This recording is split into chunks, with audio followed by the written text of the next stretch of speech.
नमस्कार सर्व प्रतिष्ठित पालकांना व नागरिकांना। मी सुनील शुलाल राजपूत, संचालक इन्स्पायर शिक्षण समूह, छत्रपती संभाजीनगर ग्रामीण। दिनांक 10 फेब्रुवारी 2026 पासून इयत्ता 12वी बोर्डचे पेपर सुरू होत आहे व त्याचबरोबर दिनांक 20 फेब्रुवारी 2026 पासून इयत्ता 10वी बोर्डचे पेपर सुरू होत आहे। तर जे विद्यार्थी ग्रामीण भागात परीक्षेसाठी येणार आहे तर त्या विद्यार्थ्यांनी आपापले नियोजन एक दिवस अगोदरच करून ठेवायचे आहे। कारण ज्यावेळेस मी मागच्या वर्षी गाडीला होतो तर माझ्या असे लक्षात आले किंवा मला असे दिसले की 2 ते 3 सेंटर मिळून 25 ते 26 विद्यार्थ्यांचे पेपर सुटले होते। त्याचे कारण म्हणजेच गाडीचे पेट्रोल संपणे, गाडी खराब होणे, बस न थांबणे, बस खराब होणे, असे अनेक प्रकारचे त्याच्या पाठीमागचे कारण होते। कारण विद्यार्थी वेळेवरती बघतात, वेळेवरती सेंटरला पोहोचण्याचा प्रयत्न करतात, पण असे ह्या वर्षी करू नका। किमान आपल्याला 1 तास अगोदर सेंटरवरती पोहोचणं गरजेचं आहे।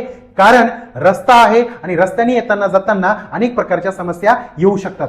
त्याचबरोबर रस्त्याने येणारे जाणारे जे लोक आहे, नागरिक आहे, त्यांना सुद्धा एक विनंती असेल की रस्त्याने येताना जाताना जर आपल्याला काही विद्यार्थी दिसले तर त्या विद्यार्थ्यांना विचारा का तुम्हाला परीक्षेच्या ठिकाणी जायचे आहे का, परीक्षा सेंटरवरती जायचे आहे का। त्यांनी जर म्हटले हो जायचे आहे तर त्यांना आधी सोडा व आपले जे काम आहे ते बाकी नंतर करा।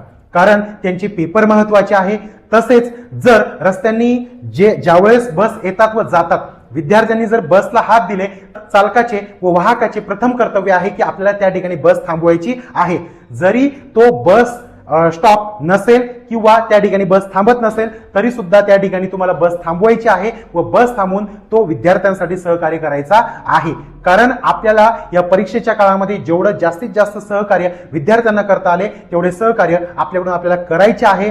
व अजून एक महत्त्वाची सूचना म्हणजे पालकांनी सुद्धा थोडेसे जागृत असणे गरजेचे आहे। आपला मुलगा किंवा आपली मुलगी 1 तास अगोदर सेंटरवरती कसे पोहोचेल याचे दररोज नियोजन करणे गरजेचे आहे।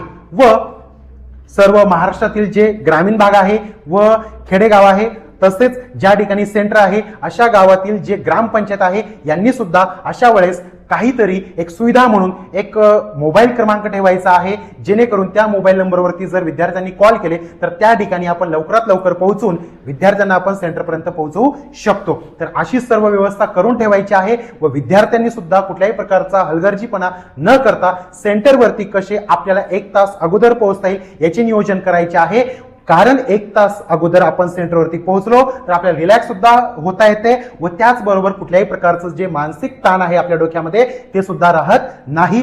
तर सेंटरला वेळेवरती पोहोचा, व्यवस्थित पेपर द्या व चांगल्यातला चांगला रिझल्ट कसा लागेल याची परिपूर्ण तयारी करा।